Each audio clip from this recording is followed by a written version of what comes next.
And we're back with entertainment critic and friend of the sisterhood, Ryan J.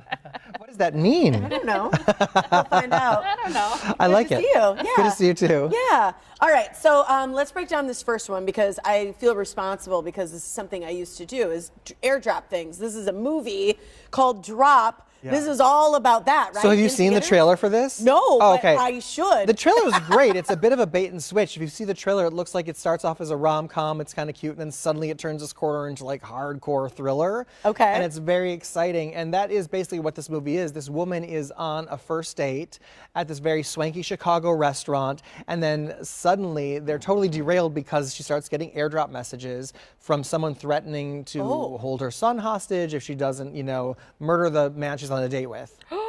Oh my gosh. And but this is PG-13. It is PG-13, and it's co-produced by Universal Pictures and Blumhouse. It's not a horror. It does have some graphic images at the very start, but it's not scary. You might recognize as Megan Faye. She is the She's pretty. Yeah, she was in White Lotus season 1, and then the guy is played by Brandon Sklenar, who is the nice guy from It Ends With Us, right? And they have great chemistry, but I just love the tone and the temperature. I mean, the design is beautiful. It's got great cinematography. It's got great lighting. This space that's supposed to be a restaurant in Chicago is gorgeous, and it almost feels like a very modern day Alfred Hitchcock. Oh. Whoa. So does it pay off? Is the climax, is it worth it? It really does. This movie's so stressful, it's almost like Speed. Remember on the bus with Keanu Reeves and Sandra Bullock? Yeah, it's that intense. And when you get to the climax, it's a little bit of an extended climax, kind of fun and super creepy and crazy, and then it's a big payoff. So I'd say see it. I really enjoyed it. I kind of like it. Yeah, it's a fun one. It's like a fun movie to watch. Okay. All right, the next one, Warfare. Oh my God, why can't I say it? Warfare? Warfare. Warfare. Warfare. What? Warfare. I can't read that word for some spelled reason. it. There's no H in there. Rated R in theaters. Yes, Sorry. Warfare. Warfare is co-written and co-directed by Alex Garland, who's one of my favorite writer-directors, and then Ray Mendoza, who actually was one of the U.S. Navy SEALs who experienced this situation that is depicted in this film. So it's a true story. It's hard to watch in the sense that, that every moment of this actually happened because it takes place in real time. Okay. And having Ray, who was actually there, and some of the other survivors from this group of troops, these soldiers that were on set while they were reenacting this, just makes for a very intense experience. So you don't like, we all know that you don't like war movies typically. Is this one that you do like? Well, it's not, I mean, it's true. I say I don't like war movies, but the reason I say that is because, I love horror films, right? But horror films are make-believe, and while I'm watching them, I can think, oh, this is creepy and scary and awful, and someone's getting tortured, but it's fake. This is like, especially this one too, taking place in real time, directed by the guy who actually lived it. Like, this actually happened. If someone gets killed, that person actually was killed. This horrid tragedy, like war, it's so painful for me. So I often recommend war movies because they're outstanding films and they're watchable and engaging. And I'm saying see it for this one too because it actually turns out to be a very, very good movie.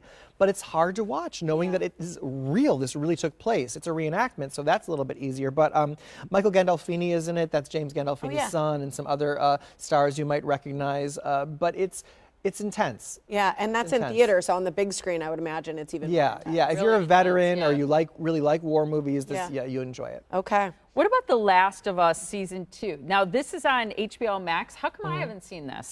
Well, because Season 1 aired a couple of years ago. It's Pedro Pascal and Bella Ramsey, and it made a big splash when it first came out. It's based on a video game, but probably the best video game adaptation of any video game adaptation on any screen. Okay. And it is about kind of like a zombie game, which, is not most people's bag, but it's so interesting in the relationships and the emotional, and even some episodes last season, which was a few years ago, really concentrated entirely on the emotion of character development, and that's what made this such a hit.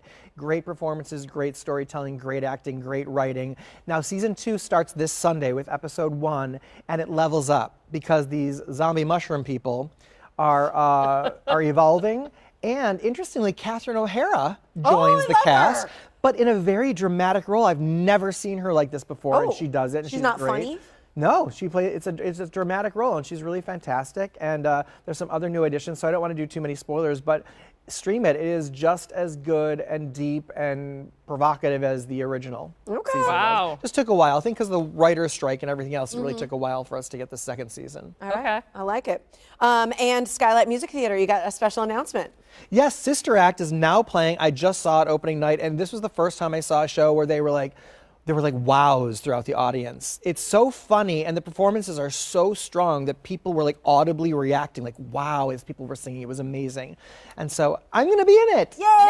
Yes, one night only on Wednesday, April 23rd at the 7:30 p.m. show. If you go to the website and use code ACT15, ACT15, you'll get 15% off your tickets to that Congrats, show. Ryan. That'll be fun. Thanks. So do you call that a cameo? Yeah, it's just Or like a walk-on Okay. role, you Okay. know. But in my case, for you you. could call it a cameo. We're going.